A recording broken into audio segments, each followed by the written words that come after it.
All right, Michelle Glass here. Welcome back to another episode of our Chapter 4, Lecture 4 series, and our topic here is the eukaryotic cell.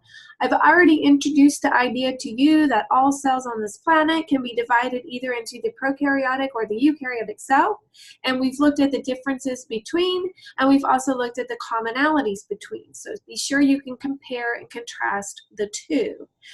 Pretty much the rest of our focus for this whole course will be on the eukaryotic cell.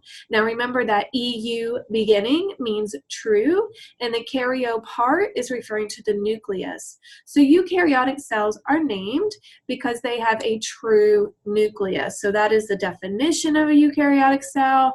That is one of the important differences between eukaryotic and prokaryotic cells.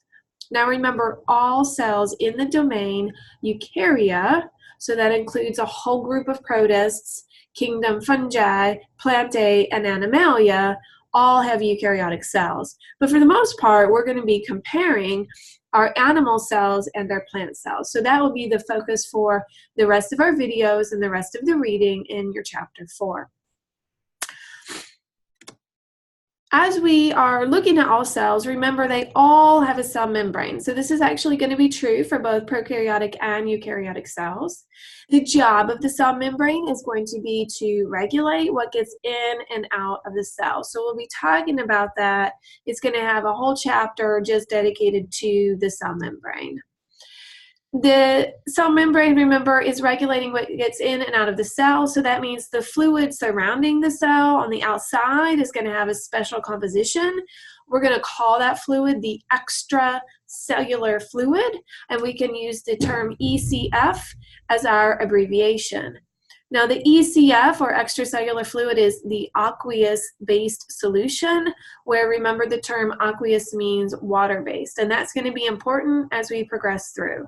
If we're talking about a cell in your body, this fluid would be called the interstitial fluid. If we're talking about a paramecium that's living in the creek, then the creek water would be the extracellular fluid.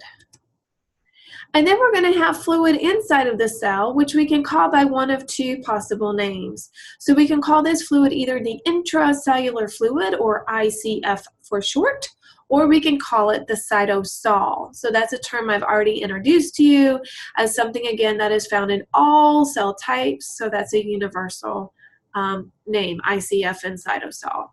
This fluid is also aqueous-based. So we have two water-based solutions. They're kept separate from each other by the cell membrane structure. So we'll be talking about that again in the future.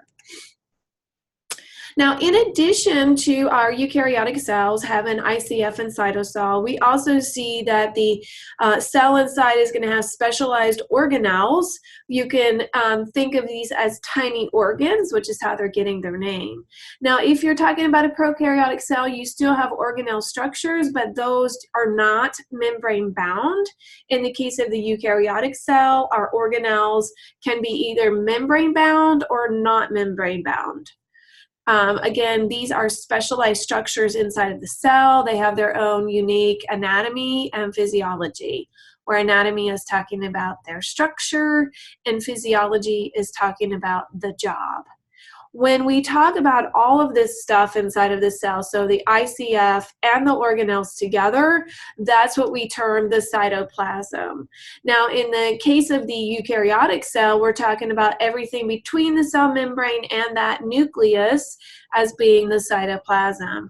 If you're a prokaryotic cell, we still say that there is cytoplasm, although there's not a nucleus. So it would be everything inside of that cell membrane would describe the cytoplasm. Okay, so our next job is to start investigating these organelles in a lot more detail. So all of our remaining presentations will be talking about organelles. So stay tuned.